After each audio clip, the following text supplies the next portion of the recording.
अनुज जी, film border 2 आ रही है, दोबारा बन गया संदेशे आते हैं, क्या टेक है सर आपका इसमें? संदेशे आते हैं इतना एक लोकप्रिय गाना है। ये गाना 28 साल हो गए, शायद 28 से 29 साल हो गए, मुझे लगता है 30 साल हो जाएंगे, क्योंकि जब नींव रखी गई थी, जेपी साहब जब आए थे हमारे पास, उन्होंने कहा था कि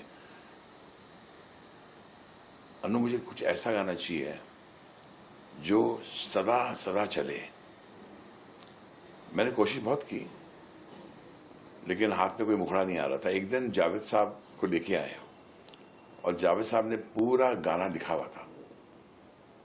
मैं इसलिए बताना चाहता हूं विस्तार में कि आपने एक सवाल किया कि कैसा लग रहा है। दरवाजा बंद कर दिया था, जहां आज हम लोग इंटरव्यू दे रहे हैं वही जगह है, और वहां सिर्फ जेपी साहब और जावेद साहब बैठे हुए थे और मैंने गाना बनाना शुरू किया। Rest is history, rest is history.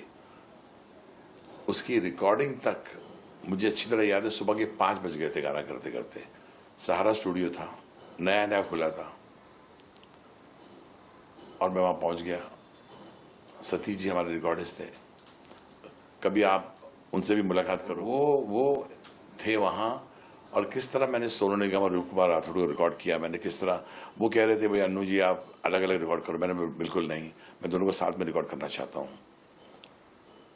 इतनी मेहनत की गई है, पूरा चकाचक हॉल भरा हुआ था कोरस के साथ, म्यूजिशियंस के साथ। आज जब ये गाना फिर से आ रहा है दुनिया में, तो एक अजीब सी खुशी भी होती है। मैं बताता हूं क्यों। गाना इतना चला, हर हिंदुस्तानी के डीएनए में गाना है ये। और मैं ये भी कहना चाहता हूं कि ये गाना इसलिए बना था क्योंकि जेपी साहब ने मुझे पूरी कहानी सुनाई थी अबाउट द सोल्जर्स, उनकी सैक्रिफाइस। उनकी स्टडी इतनी स्ट्रांग थी जेपी साहब की about the army, navy, air force की, जितनी उनकी तारीफ की जाए कम है। इंस्पिरेशन वो मिली कि जावेद साहब ने कमाल गाना लिख दिया, ऐसा गाना लिखा है जो शायद ही फिर लिखा जाएगा। उसकी जमीन कौन सी थी आपको याद होगा। मेरे लिए चैलेंज था, सबसे बड़ा चैलेंज था, कर चले हम फिदा जानो तन साथियों, अब तुम्हारे हवाले वतन साथियों। मैं यही सोचकर तेरे दर से चला था, कहाँ मदन मोहन जी, कहाँ चेतन साहब। वो जमीन, और मुझे नया गाना बनाना पड़ रहा है। आप समझ गए मैं क्या कहना चाहता हूँ, कि नया गाना बनाना कोई खाने का काम तो नहीं है। बनाया गाना, मेहनत की, आज हम उसी का खा रहे हैं। क्या बात है। आज जो कुछ है हम उस गाने से हैं। मैं जेपी साहब का शुक्रिया करना चाहता हूँ, मैं जावेद साहब का शुक्रिया करना चाहता हूँ जिन्होंने कमाल लिखा। और जहां तक सवाल है कि गाना आज फिर से आ रहा है, देखिए ये गाना ऐसा है कि आज भी रिक्रिएट हो रहा है, कल भी रिक्रिएट होगा। बॉर्डर सनी देओल के बिना नहीं बन सकती, बॉर्डर संदेशे आते हैं के बिना, और तो चलो के बिना नहीं बन सकती।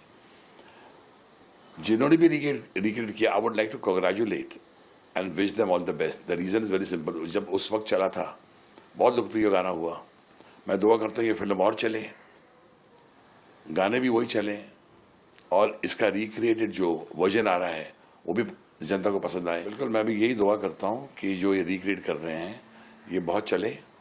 मैं निधि दत्ता को बहुत शुभकामनाएं देना चाहता हूँ, जेपी साहब को शुभकामनाएं देना चाहता हूँ, म्यूजिक कंपोजर जो रिक्रिएट कर रहे हैं उनको, लिरिक राइटर सबको मैं चाहता हूँ कि ये बहुत अच्छा गाना हो, और बाहर जब जनता के पास आए तो जनता अपने दिल में बसा ले इस गाने को। संदेशे आते एक आइकॉनिक गाना है जो किसी के खून से निकल नहीं सकता।